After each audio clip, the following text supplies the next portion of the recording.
siyaasiyiinta ayaa loogu baaqay inaysan bulshada isku dirin kana fogaadaan hadallada dhalin kara nacaybka. xildhibaanka Dhadhaab Maxamed Daahiye Ducaale iyo wakiilka kursiga haweenka Gaarisa Marwo Shukraan Xuseen Guure oo ka hadlayay deegaanka Dhadhaab ayaa siyaasiyiinta ugu baaqay inaysan isticmaalin hadallada xanafta leh. Gaarisa County waxa iska leh qof kasta oo Kenyaan oo sharci Kenyaan leh.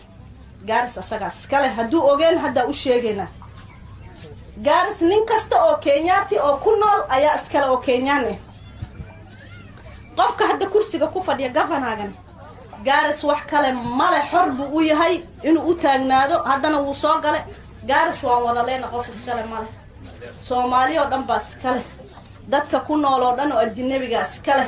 Markaad hadlayso afkaada doorso waxa ka soo baxayo dad islaam baa la yahay mas'uul baa tahay amiki wax la isku diri jiray waa laga baxay. Soomaalida ku nool Gaarisa County misameel kasta Northeastern wala ilbax hadda wixii hore ma jirto oo qabiil iyo kan la dhihi jiray ma jirto. Nin kasta indiisa u kala furan indiisa macallin u ah waxa socdo iyo dhagihiisa wuxuu ku maqlay. Marka waxaan dhihi lahaa dadka Gaarisa County ku nool waa ummad hal ah waa ummad walaal ah waa ummad wax isla qaybsan karto waa ummad wax isla cuni karto waa ummad diin wadaagto waa ummad isku af ku hadasho waa ummad isku deegaan ah. Marka qof siyaasi intuu imaado fidma ma dhaxgelin karo annagana ma ogolin anigana ma ogoli.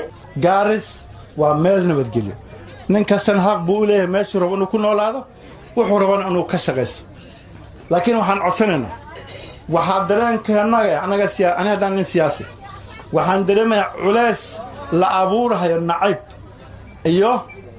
iyo fidna dad ay isku dagaalaan in la subina ninkii raba campaign ka dhex campaign garayso qabiilnimo waxba kuma helis adiga haddaad aaminsantahay inaad governor noqoto ama MP aad noqoto meel luqad fiican oo baryo leh oo fidna aan keenin isticmaal waxaan codsanaynaa siyaasiyiinta nin kastaba ahow in aad arrinta ayada si mustaqiin ah oo aan ahaan laablakac ama dhib abuurahay oo islaan aan isku dirin waxa rabto u raadso marka taas waa arrin baa dawladdan waxaan ka codsanay hadalladaas xun dadka dhahayaan waa in dawladda ay tilaabo adag ay ka qaato nin sharciga ka sareeyo ma jirto ninka dhibkeenayo dawladda islaamada ka qaad. Mas'uuliyiinta maamulka Gaarisa ayaa lagu baaqay inaysan siyaasadeynin adeegyada bulshada gaar ahaan arrimaha biyaha ee Gaarisa. Arrimaha biyaha Gaarisa County oo siyaasadda laga dhigayo markasta waa in la joojiyo.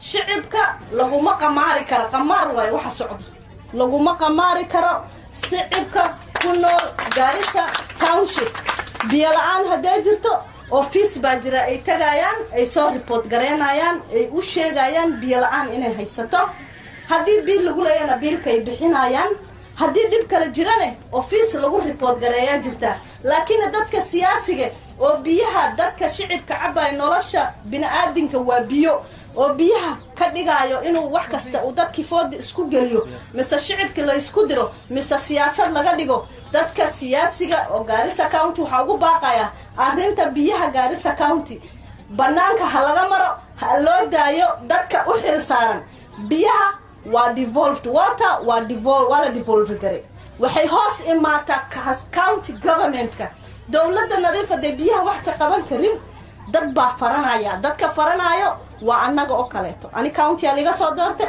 oversight aan ku sameyn karaa dawladda county government-ka uu hogaamiyo nadiif jaamac laakiin wixii haddaan ka dhigno siyaasad bihi dadka noloshooda ahayd biyo waa nolosha bini'aadinka haddaan qabiil iyo siyaasad gelino meel la gaaraya malaha shicibka reer Gaarisa County waxa ugu baaqaya dadka siyaasiga oo isbursanayaan mise isfiijisanayaan noloshiina iyo dantiina yay ku qamaarin yay ha soo dhaxgelinina biyaha office buu leeyahay gawaaskooba u xil saaran biyaha Gaarisa County office-kiisana meel ku yaal wad ka seesin. Baaqiyadan ayaa waxay ku soo aadayaan xilliyo ay jiraan siyaasiyiin badan oo u suxul duubaya doorashada dalka ka dhici doonta sanadka dambe ee 2017 waxayna siyaasiyiintu isticmaalayaan hadallo kasta ay ku soo jiidanayaan codeyaasha. Maxamed Baaruud Xuseen STN Dhadhaab.